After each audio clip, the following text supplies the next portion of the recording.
Hi, I'm Gwenda Joyce, the Art Ambassador, and I am here today with Karen Barrow. I'm delighted to be here with Karen. Karen's a wonderful artist and painter, and you can see her artwork here on the screen. She's got three of her paintings behind you. So I'd like to say hello, Karen. Welcome. Hi, Gwenda. How are you? I'm doing great. I'm so happy to talk to you and have this conversation with you face to face. Actually, we've talked many times, but never had a chance to do a video conference. So there's nothing like seeing and being seen, is there? Absolutely. Yeah, We're visual people, so seeing everything is important. it really is. It really is. And you look great with your paintings behind you. It's just terrific. So I'd like to get started and ask you, Karen, about years ago when you contacted me. What was your motivation? Where were you with your art, and what was your reason for reaching out and thinking that you might want to work with a mentor to move your art career forward? Can you tell me about that? Sure. I was doing a lot of things on my own. I was trying to produce my artwork, sell my artwork, do social media, marketing, everything on my own, and it was not going well. I felt like I was stalled in my career. I kind of couldn't figure out what to do next. And I had spoken with someone who had met you when they lived in California briefly, and she said, "You need to call Gwenda." And she said, "Gwenda's the real deal. She really knows what she's doing." So I did, and it was career changing. It was really, really an important move, and it's been a great. Um, it got me out of that stuck place that I was, and it moved me forward. It also, I always know that if I have a question or if I have a problem, I have someone to call. And that is so important at every stage of your career. You get in the middle of a situation and you think, gosh, is this right? Am I being challenged to grow, or am I being taken advantage of? Or, what is happening right now? And I need someone who knows the business inside and out and can really advise me on these things. Well, Karen, you sound like so many of the artists who have come to me over the years, and it sounds like you had questions, and you do have things come up sort of regularly. And I appreciate that you're able to uh, reach out to me and get solutions for your problems or questions or obstacles as they come up, so that they don't hold you back forever and ever, and you end up kind of floundering or being stuck for too long, because we all have those situations in life where we're just not sure how to move forward. Yes, So absolutely. I'm really appreciate hearing that. Can you share with us maybe one or two of the things that you recall might have been transformational that really helped? Maybe a highlight? One of the things I think is that oftentimes artists feel like we work alone, we're a little bit Yes. isolated, and sometimes there's this perception that a gallery can sort of pluck you out of obscurity and make you a star in some way, and that they really hold a lot of power. And I think that by going through the process with you, and really looking at where my artwork would fit in a gallery, it saved me a lot of time in not approaching galleries that were a bad fit for my work. And it's a matchmaking process. It's not just like I said, plucking you out of obscurity and making you a star. Of course, you want a gallery that believes in you, that works with you, and wants to help you progress, wants to sell your work. Um, but your work doesn't fit with their vision or their aesthetic, then it's a non-starter. They will only say no. So really taking the time to educate yourself on what a gallery does before you approach them was huge for me. Great, and I actually recall when we were going through the process how you had selected several galleries that you wanted to go to, and I encouraged you to visit. And that actual act of walking in and being in the gallery, I remember you telling me how eye-opening it was for you. You just absolutely realized it was not the gallery for you. And it had been the one that you thought was going to be your dream gallery, the one that you aspired to. And then once you saw that that particular gallery wasn't appropriate, I think it was the very next one you walked into that you realized was the perfect fit. Absolutely. And, I had forgotten about that experience. And that was true. I made a list. I went to a city a few hours away from me and went from gallery to gallery. And the one I walked into that I thought was just so beautiful was just not a good environment. And, I think we're very attuned to energy and people, and being open to what you find is also a piece of it. You don't know until you start doing research, and that information, you can't just sit in your studio and get that information. You have to go out and gather it in order to make good decisions about your business.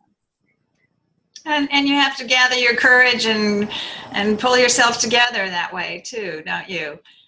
Yeah. Yes, and I think that one of the things that was helpful to me, my mindset as I was going in, was to not necessarily ask that gallery to represent my work. I would look around like I was a shopper, get a sense of it, and then I would approach the front desk and say, I'm an artist. I'm looking for representation in your area. Can you recommend a gallery that might be a good fit for my work? And that's when they said, we would love to have your work. That's a great ploy. That's a great way of starting the conversation and presenting yourself as a human being, which Yes. is who you are first. Yeah. Exactly. And I think that it was also good because it wasn't putting them on the spot immediately.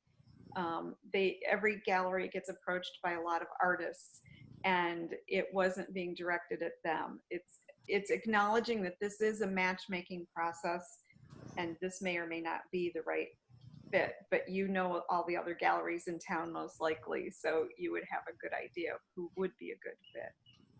Well, I'm so glad that worked for you. And you've gone on now, I think, to find another gallery or other situations for you to show your work. Yeah. So yes. tell us about that. How did that work out? That was actually a combination of some social networking and also some in-person networking. The gallery owner, it's a mother-daughter team, and I have known them for a number of years. Like many artists, you run into people in different art situations, and we'd always have good conversations and be just fun. And they knew I was an artist, and but it was what I would consider a reach gallery. They have blue chip contemporary art and a few emerging artists or mid-career artists as well. And I ran into them at a art event, and the daughter had seen one of my car paintings that I had posted on social media, and she was a car person. She is a car person, which I didn't know. And she said, I think we need that in the gallery. And her mother sort of raised an eyebrow and said, well, I guess we could get a few pieces in. And so I took a few small pieces at first, and then had them come to my studio, invited them to my studio to see some of the larger pieces. And that's when they really jumped in with both feet and have been very supportive in really moving my work forward, and really increasing the sales in the last year has been, really dramatic increase. Fantastic. That's wonderful to hear. That's wonderful to hear. It, And I think that you have also reached another pinnacle with a new show that you're going to be in the future. And yes, in the fall, I'll be in Art Prize in Grand Rapids, Michigan. If people are familiar with that, it's an international art show. It's all over town, and if you have an opportunity to go, anyone, it is so much fun.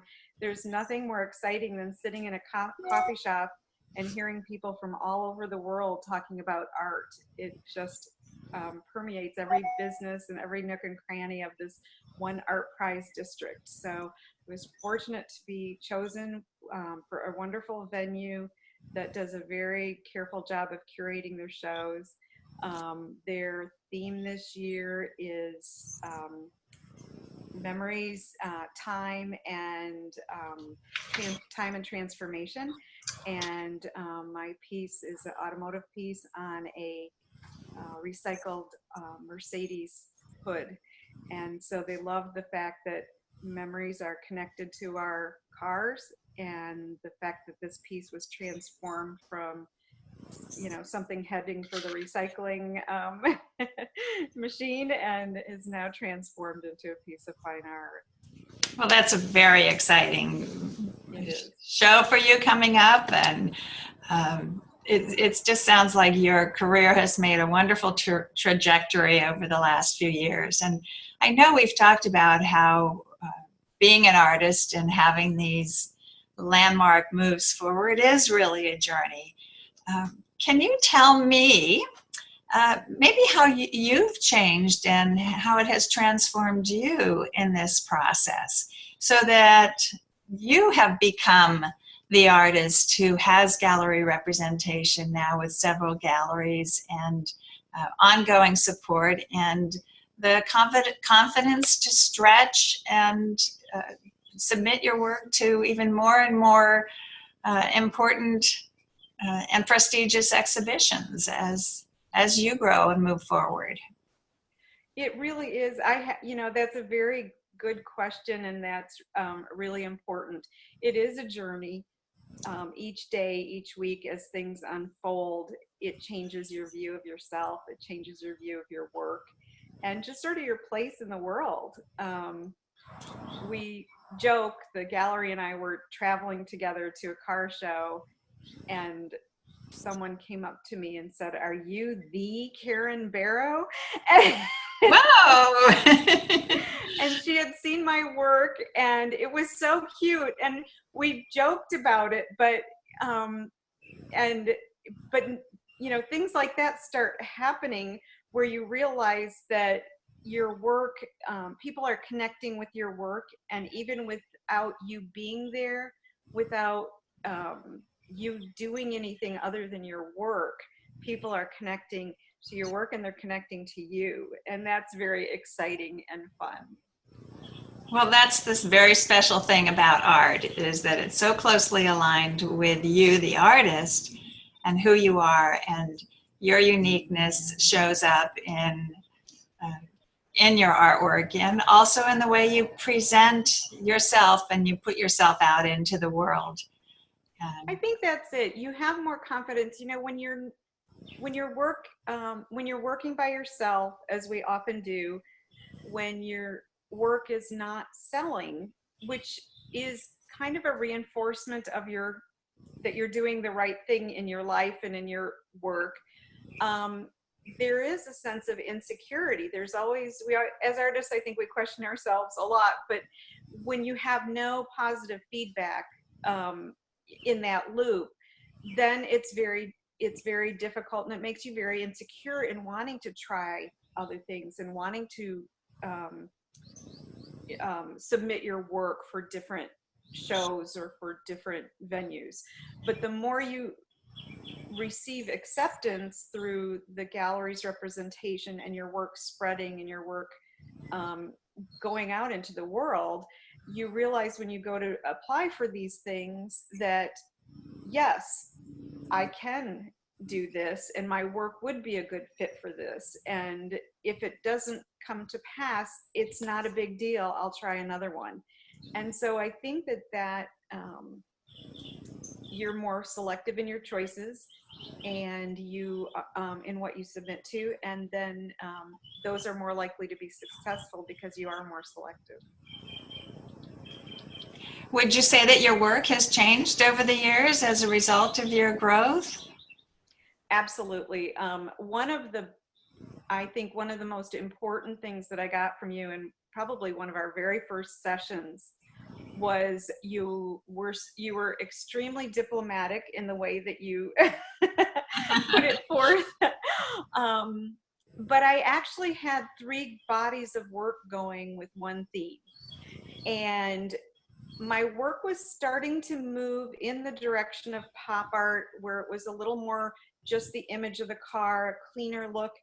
I was kind of moving in that direction, but already, and I was a little aware of it, but I was not aware that I actually had 3 different styles going. And that was so important because I couldn't submit my work to a gallery until I decided who I was. Am I a pop artist? Am I a collage artist? I was doing things with very digital, repeating patterns. So what am I? And once I could key in on that, that was huge. And it was something I didn't see. I knew my work was moving that direction, but I didn't see that there were 3 bodies of work. And once you, as I said, very kindly and diplomatically pointed it out to me, I just felt like a light bulb went on, that now I could, as I made choices in my artwork, I knew what I was going for, and that made a huge, huge difference. Well, that's a fantastic story. That's great to hear. And as we look at your work behind you, it looks very clearly like you. It looks like Karen Barrow paintings, and they're wonderful. They're distinctive. They're unique, and I can completely understand why you're getting the favorable response that you're getting with the gallery representation and the sales and the stretching yourself to be submitting and get accepted to more and more ambitious and prestigious shows. I'm just thrilled with how things have worked for you. And I give you a lot of credit for staying with it, moving forward, being your wonderful, creative, energetic self and putting it out there in a way that the world can receive and enjoy. So, thank you. Yeah. It's been wonderful. That's great. And that's great. Well, I'm so happy for you. And it's been just fantastic catching up with you. It's been a number of years, and it's fun for me to have this chance to check back and realize that I knew you when, and look where you are now. Great to stay in touch. You're an inspiration to everyone. Thank you so much for being here and having this conversation with me, Karen. Thank you, Gwenda, and thank you for all you've done to move my career forward. I appreciate it. My pleasure. All right.